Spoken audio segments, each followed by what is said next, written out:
Iceland. I'm Joe the Traveler, and for a long time I had one dream.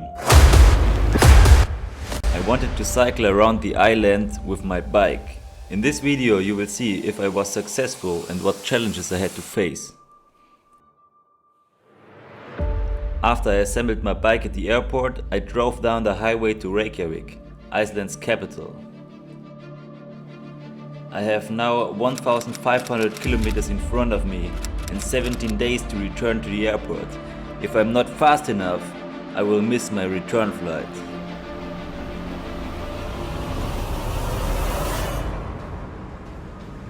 The first obstacle was waiting right in front of me.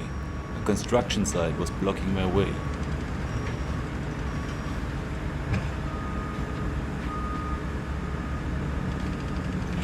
I tried to communicate with some hand gestures, but the construction workers were just giving me some really strange looks.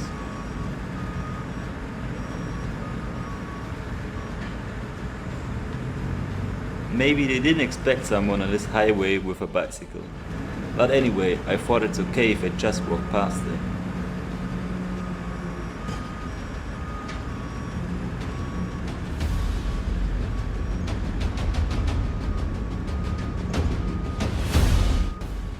I made just a quick stop in Reykjavik to buy a lot of food and some other basic things to survive far off from any town. Then I was heading out into the wild and unknown.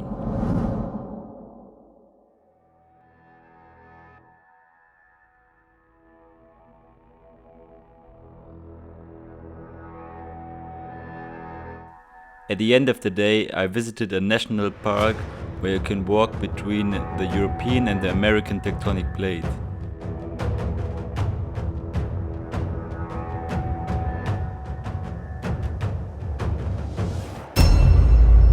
The next morning I woke up and the weather had changed completely.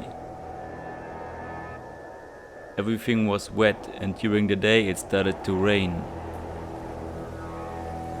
After a half hour I was wet from head to toe, even though I had a rain jacket on.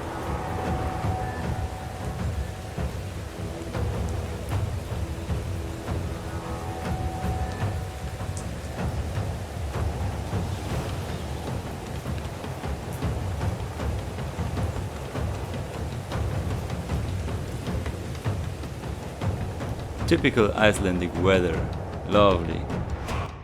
The rest of the day I felt really uncomfortable in my wet clothes, and so it wasn't a fun thing to visit the Great Geyser, one of Iceland's main attractions. But still it was very impressive to see the earth boiling everywhere around me.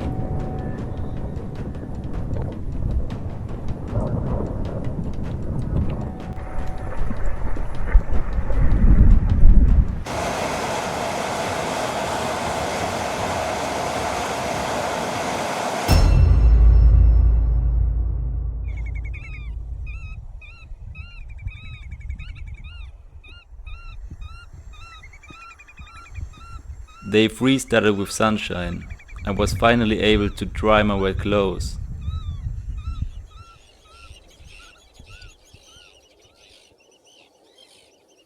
This day I visited a big waterfall named Gullfoss.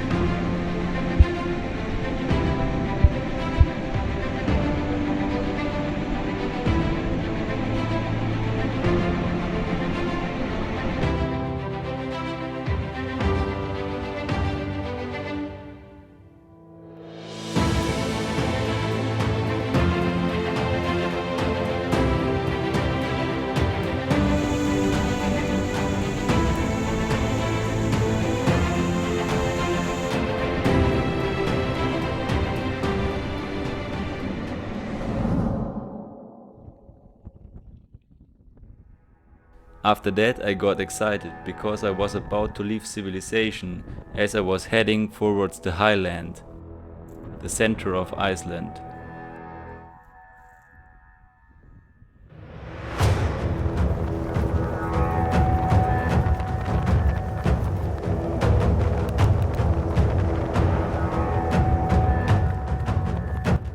Up there are no asphalt roads and only four-wheel drive vehicles are allowed.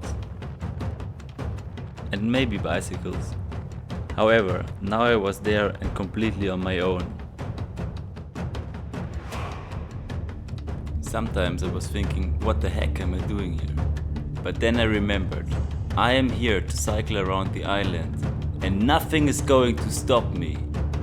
Except maybe this river without a bridge that occurred suddenly right in front of me.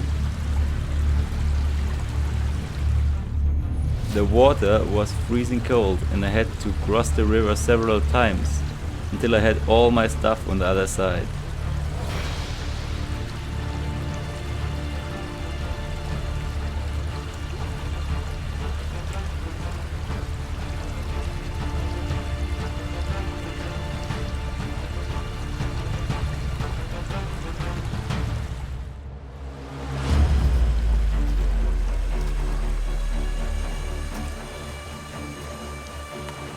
After I had a look on my map, I found out that actually I took the wrong track and it was wrong to cross the river.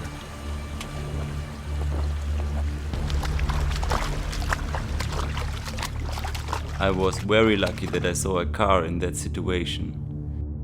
It was a dad who brought his 2 kids out here to play at the river, and he was kind enough to bring me and my bike back to the right track.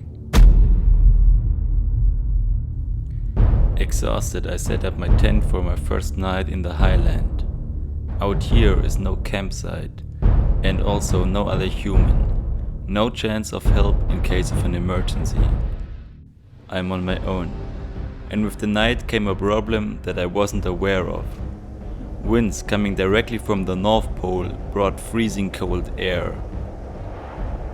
With my sleeping bag I was only prepared for temperatures around 7 degrees Celsius. But in this night the temperature was around 0 degrees. I had already accepted that I might lose a toe because I couldn't keep my feet warm enough. I was laying awake the whole night, not able to catch any sleep. Pretty f***ed up, but happy that I survived. I got up in the morning. The weather on day 4 was foggy. The ground was black and without any plants. It looked surreal and I felt like I was on the moon. On day 5 the land around me got greener, and on day 6 I finally left the Highland and I was back on the ring road. In a town called Akureyri I filled up my food supplies before I got myself into trouble again. On my road was a tunnel and bikes are not allowed to drive through. But I had 2 other options. First, to make a huge detour, or second, to drive right over the mountain above the tunnel. And because I had a mountain bike, I chose to go right over the mountain.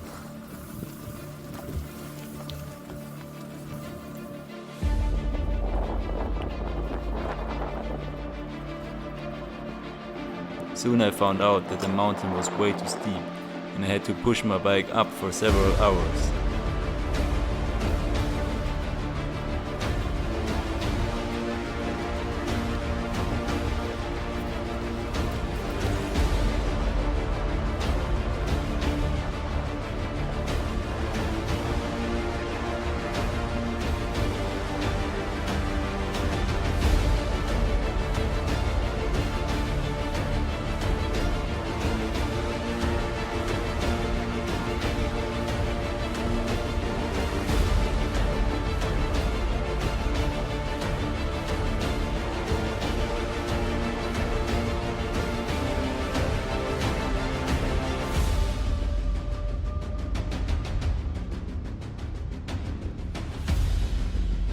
The only enjoyable thing that day was the way down on the other side of the mountain.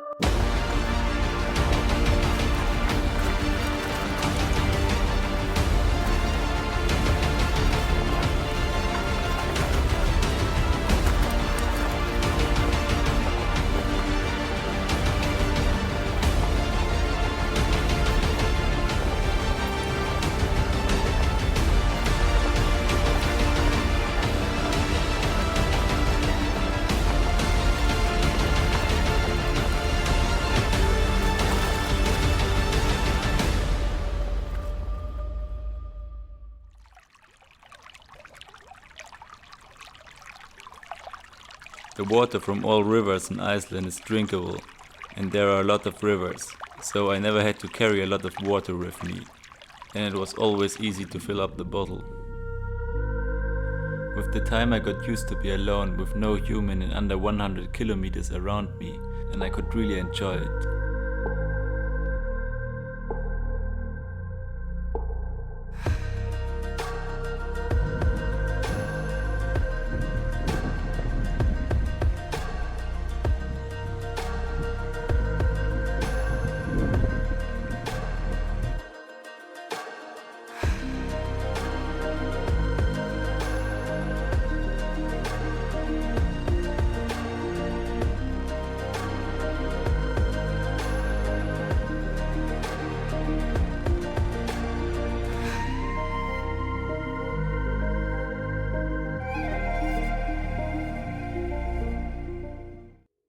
On day 10, I slightly adjusted my route to visit Stullagil Canyon.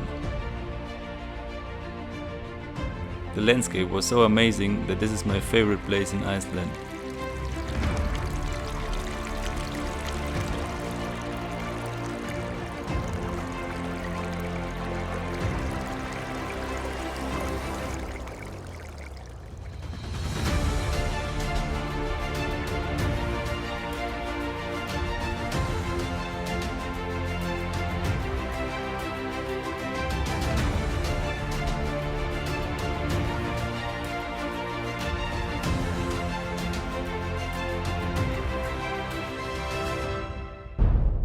But because I had changed my route, I now had to drive through the Highland again.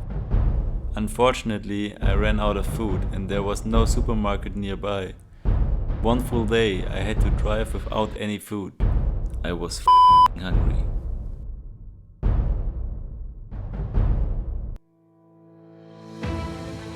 Day 13. This day I set my personal record for 143 kilometers in one day.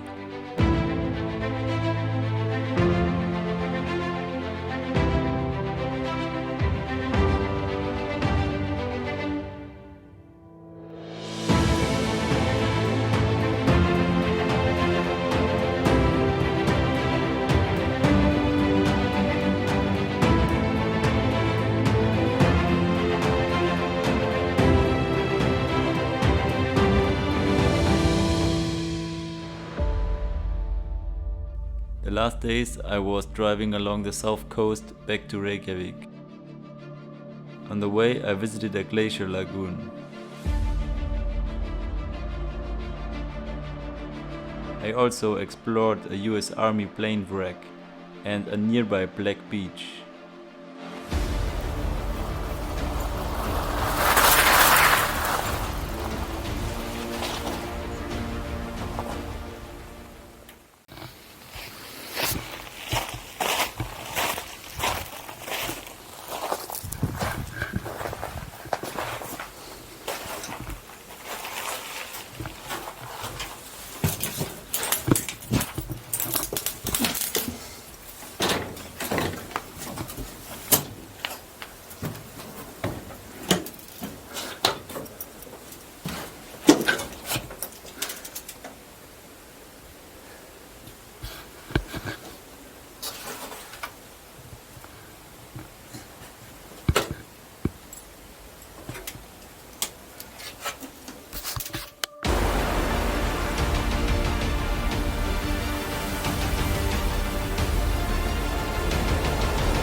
My last challenge before the end was the wind.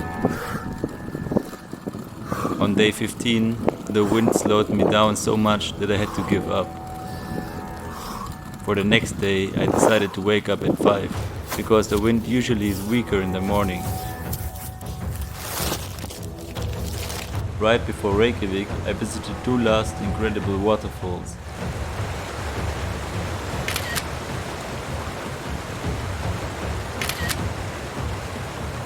And then I did it. I completed the circle around Iceland after 1,500 kilometers and 17 days. I was successful and it felt great.